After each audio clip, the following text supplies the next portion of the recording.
说到首尔，你脑中浮现的是这个样子吗？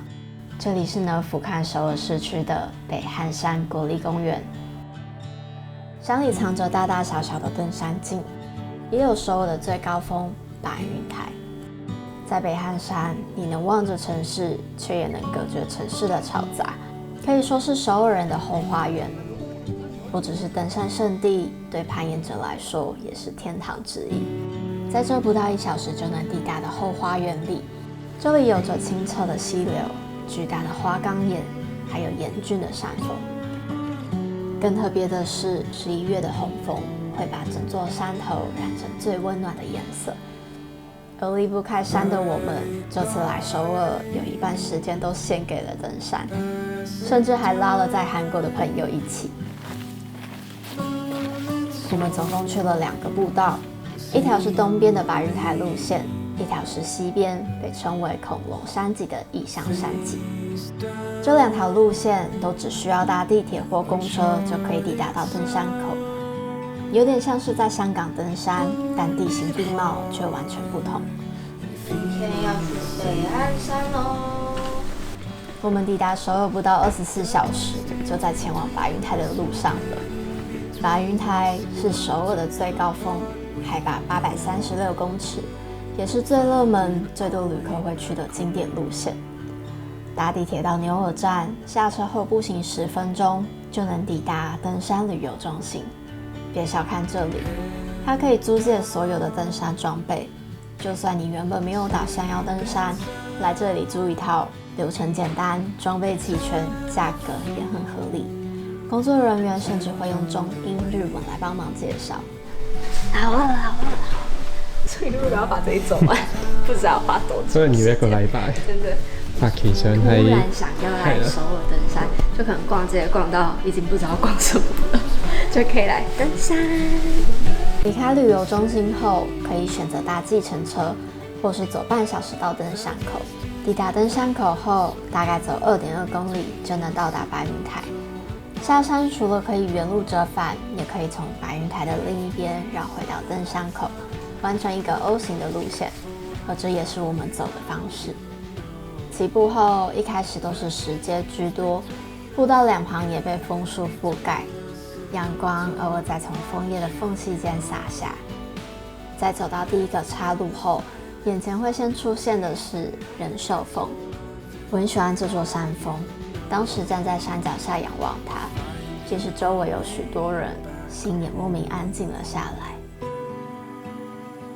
中後段則開始變得比較陡峭，也因此多了一些人造樓梯。最終段則是抵達白雲台前最後的300米，也是最陡的一段。欄杆在這時候也變成大家最需要的東西。而這裡到底有多熱門呢？大概就是平日在山頂拍照也會大排長龍。拍完照，大家會在旁邊的大石頭上休息，這也是登山最幸福的時刻吧。跟夥伴一起吃着辛苦背上來的零食，吹着風，曬着暖烘烘的太陽，分享一路的風景和心情，感受大自然帶給我們的一切。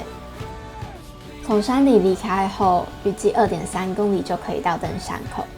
意外的是，這段下山的風景更讓人驚豔。人變少之外，整個樹林被紅楓染紅，放眼望去，就像上了一層濾鏡。我們忍不住一停再停，一直拍攝。最後，我們從早上10點20從登山口出發，直到下午4點20才回到起點。包含休息和拍攝，整個行程用了6個小時，是一個很舒服的行程。結束。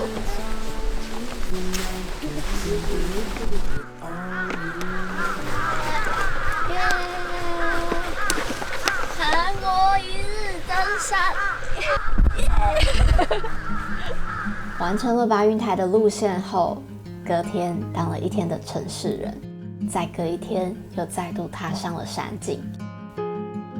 那天因為是禮拜6，出了地鐵站後，遠遠就看到一大群登山客在等公車。和白雲台相比，這裡幾乎全是首爾人，反而看不到太多的外國旅客。这天去的步道，听说是这边最难的登山路线——异乡山脊。下公车步行10几分钟就能到登山口。有个笔，出发。开掉了。现在9点39分。看一下我们今天要花多久时间？我们还要下山去吃生鱼片。生鱼片？而家唔夠10度。最一开始的2公里虽然要爬升400多米，是整段相对比较困难的地方，但开始爬升大约30分钟后，视野就变得非常的开阔，展望好到让人忘记刚刚的喘息。步道也从柔软的土径变成要攀爬一块块巨大的花岗岩。异乡山脊一共有6个山峰，每翻过一个山头，眼前的风景就会完全不同。有新的角度，新的惊喜，所以完全不觉得累，反而感到很新奇。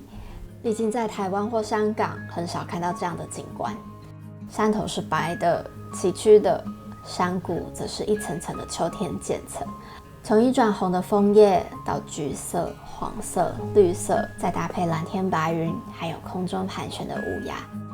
意外的在韩国也感受到大自然那么强烈的生命力。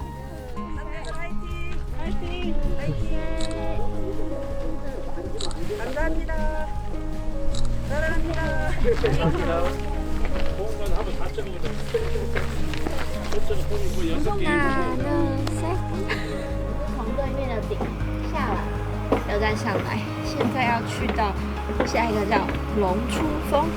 走到第4个山峰正吹风之后，因为晚上还有约，所以我们算了一下时间，决定提早下山。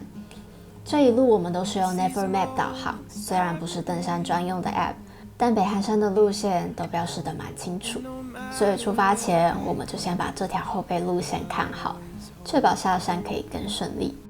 下山的路上，我们选了一个被枫叶笼罩的位置，享受在山下买的饭卷。